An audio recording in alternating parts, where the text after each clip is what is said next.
अस्सलाम वालेकुम, मैं हूं तलहा इकबाल, हाजिर हूं आपकी खिदमत में एक वीडियो के साथ। ये वीडियो इस टॉपिक पर है कि आपके घरों में जो सेम का मसला होता है वो आप कैसे हल कर सकते हैं, आप उसको कैसे कंट्रोल कर सकते हैं, या फिर आपका न्यू घर बन रहा है तो आप उसको बर वक्त कैसे रोक सकते हैं कि आने वाले वक्तों में सेम का मसला हल हो। बेसिकली जो आप सेम का मसला होता है वो आपके वॉशरूम्स में होता है, क्योंकि जो टाइल्स होती हैं या फिर टाइल्स की फिलिंग नहीं होती उनमें होता है। या फिर दो काम होते हैं जब आप फिटिंग करवाते हैं पीपीआर की या फिर आप सीवरेज की फिटिंग करवाते हैं, तो इन्हीं वजह से होता है। तो मेन रीजन जो मैं आपको बताता हूँ, जब आप फिटिंग करवाएं तो आप सबसे पहले ये करें कि उसमें प्रेशर जो है वो पानी का दें। प्रेशर होता है, प्रेशर पंप के जरिए पानी दिया जाता है, प्रेशर दिया जाता है ताकि उसकी लीकेज जो है ना वो पता चल सके। कम से कम एक दिन तो का टाइम दिया जाता है, फिर नोट किया जाता है कि उसका प्रेशर कम हुआ है कि नहीं हुआ। अगर कम होता है तो कहीं ना कहीं लीकेज का मसला होता है। तो मेन चीज अब ये है कि दूसरा मसला, आपके जो घर में पी टैप्स लगे होते हैं तो वो पी टैप्स आपकी सेम्स का मसला सबब बनते हैं। तो एक मेन रीजन है, ये एक पी टैप है,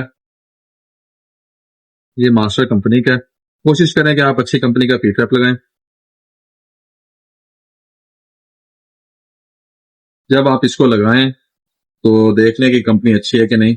लोकल कंपनी आपके जो है सबब बनते हैं कि स्मेल आने का। और मेन रीजन ये है कि जब आप इसको लगाते हैं तो जो प्लम्बर हजरात है वो पट्टी का इस्तेमाल करते हैं, नींबू की पट्टी। जब वो पाइप लगाते हैं उस पर नींबू की पट्टी लगा देते हैं।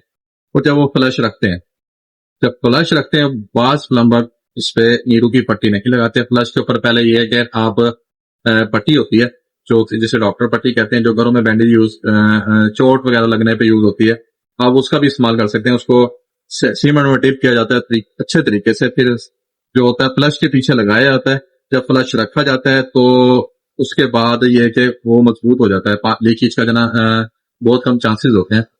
फिर प्लम्बर हजरात ये करते हैं कि कांडी से ना वो जो बजरी होती है उसको मतलब बिठाते हैं। तो ये जो है ना मेरे नजदीक ये भी एक इशू है।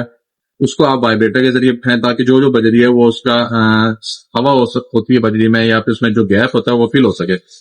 जब आप इस पे नींबू की पट्टी से लगा के फ्लश लगाएंगे और अपने हाथ से ही सीमेंट को भरेंगे, उसके बाद जब वो सीमेंट गिरते हैं, बजरी गिरते हैं, तो उसको वाइब्रेटर से बैठाएंगे, तब जाके ये मसला आपका हल होगा।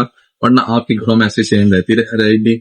और मेन जब फ्लश लग जाता है तो यहाँ भी कोशिश करें कि प्लम्बर को कहें कि फ्लश लगने के बाद यहाँ से जो है ना फिल करें, ताकि पानी की कोई गुंजाइश ना मिले निकलने की, लीक होने की। दूसरा ये है कि जब आप पीटअप लगाते हैं तो उसका लेवल जो होता है ये देखा जाता है कि पानी इसमें खड़ा हुआ है कि नहीं। बास प्लम्बर होते हैं कि ये वाली साइड अप कर देते हैं कि गन वगैरह कोई भी चीज वो निकलने में आसानी हो, तो ऐसा नहीं होता।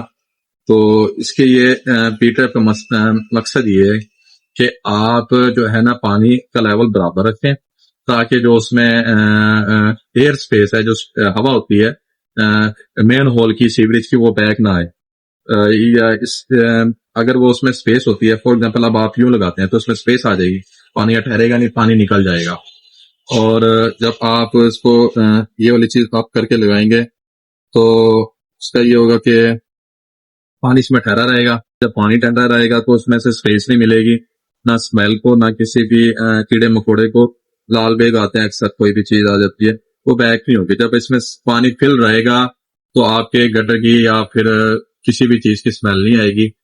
और इसका मसला ये होगा कि आपके जो घर में क्रोम सेट्स लगे होते हैं, बार सेट लगे होते हैं या ऐसे सेट लगे होते हैं जो क्रोम कलर के होते हैं, तो वो भी ब्लैक नहीं होंगे।